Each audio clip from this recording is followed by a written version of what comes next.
किया और ये सबसे पहले 52 दिन की लगातार पूजा 108 अर्घों के साथ में ये उसी सेक्टर 20 में पूर्ण हुई थी।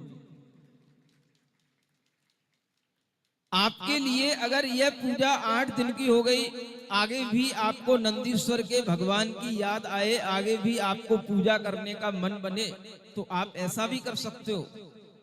हम भगवान की रोजाना पूजा करते हैं, कोई जरूरी नहीं कि हम वही देवशास्त्र गुरु की पूजा रोजाना करें। देवशास्त्र गुरु का अर्घ चढ़ाने के बाद में नंदीश्वर के भगवान की पूजा करने का मन बने, तो एक पूजा इसमें से करने के बाद में 108 अर्घों की अर्घावली चढ़ा ली, उससे आपके अंदर यह अनुभूति आएगी कि मैंने अकृत्रिम जिनालयों के जिन बिंबों को 108 अर्घ समर्पित कर लिए, मेरा आज का दिन सफल हो गया। सुन रहे हो? ये इतनी मोटी किताब ऐसा नहीं है केवल 8 दिन में पूरी कर दी जाए। केवल 108 अर्घ आप एक एक दिन भी रोजाना अपनी पूजा में शामिल कर सकते हो। और आचार्यों ने कहा है कि यह नंदीश्वर की पूजा, नंदीश्वर की भक्तियां सुबह दोपहर शाम प्रतिदिन की जा सकती है। ऐसा नहीं कि केवल 8 दिन तो फिक्स है ही, लेकिन 8 दिन के अलावा अन्य दिनों में भी आप लोग केवल 108 अर्घों की एक अर्घावली चढ़ा करके अकृत्रिम जिनालय की पूजा करने का लाभ यहीं पर बैठे बैठे ले सकते हो। सुनते हो कि नहीं? मन लगता है कि नहीं? 108 अर्घों की 5 पूजाएं करें, हुए 8 पूजाएं करोगे, समय लगता है। केवल एक अर्घावली 108 अर्घों की चढ़ाओगे तो क्या दिक्कत है? चढ़ा सकते हो ना, 10 मिनट लगेंगे। पूजा की एक अर्घावली चढ़ाई, जयमाला पड़ी।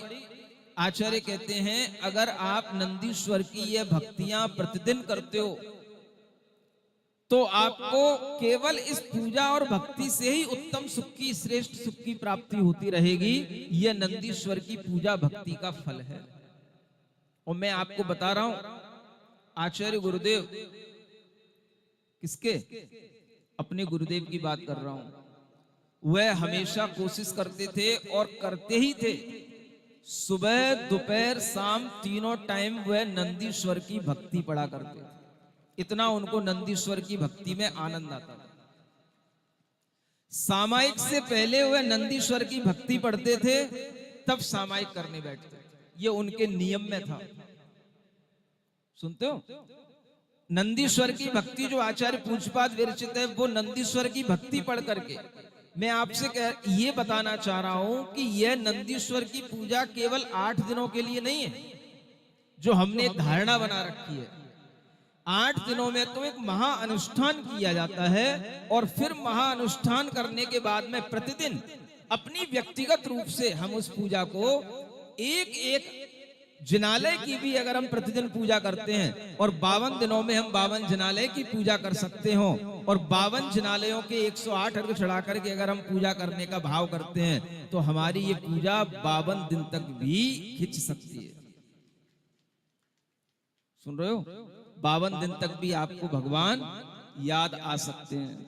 फिर जब पूरा हो जाए फिर से शुरू कर दो, 1 नंबर से लेके फिर 52 नंबर तक की फिर एक एक पूजा फिर शुरू कर दो। और ऐसा 2 बार करोगे, उतने में आपके लिए अगली अष्टानिका फिर आ जाएगी।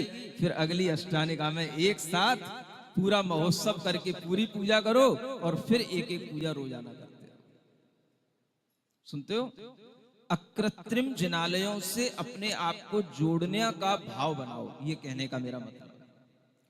अपने कृत्रिम जिनालय जो हम स्वयं बनाते हैं, हमारे तीर्थंकरों की पूजा आदि के साथ में हमारी पूजाएं रोजाना होती हैं, उसी के साथ में यह भी एक भाव आना चाहिए कि हम अकृत्रिम जिनालय की पूजा भी लगातार प्रतिदिन हम अपने मन में इस तरह से करें। और इस तरह से अगर हम पूजा करने का भाव करते हैं तो हमारे लिए नियम से सिद्धि की प्राप्ति होती है।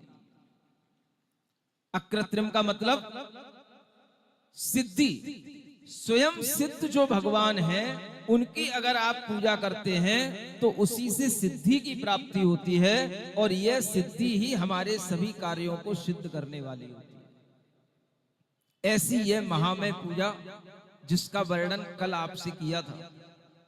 और एक रानी सोमा और विद्यापति राजा जो विद्याधर है, उनके लिए जब मुनि महाराज ने कहा कि तुम्हें भी इस तरह से भगवान की पूजा करने का व्रत ले लेना चाहिए, तो वह भगवान की पूजा करने का व्रत ले लेते हैं।